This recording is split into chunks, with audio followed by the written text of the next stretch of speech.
Random update po tayo muli. Pinag-uusapan ngayon sa social media ang very raw o talaga namang napakatotoo ng SB19 sa kanilang sarili.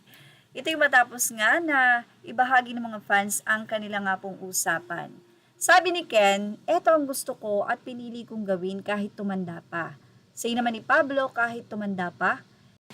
Sabi naman ni Stel, parang nakukuryente si Josh kapag nababanggit yung edad eh.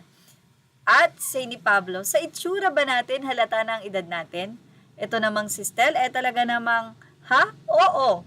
Pero sabi niya, alam mo kung papaano malalaman ang edad natin kapag nag-freestyle na kayo at nagtawanan ang lahat. Iba talaga tong Stel, pinaka-komedyante sa kanila at talaga namang nagbibigay ng saya sa grupo. Samantala, mukhang gugulatin ng 1Z Entertainment ang mga fans. Well, is 1Z Entertainment launching a new group? Yan po ang ibinahagi ng GMA. Ito'y matapos nga pong i-post ng 1Z Entertainment ang 1Z Entertainment post-scriptic teaser, A Wave of Energy is About to Hit. Well, April's Fool's Day po kahapon. Nagbibiro kaya ang 1Z o talagang meron? Ayon sa naging update ng GMA 9 hours ago, the SB19-owned company posted a cryptic teaser on Wednesday night on Instagram. It featured a red flyer with the text, "Tabi, paparating na kami," along with a QR code. Mukhang hindi ang SB19 ang kakanta, pero sabi nga natin ang SB19 ang may-ari ng nasabi nga pong kumpanya. So sa comment section ay excited na nga ang mga fans.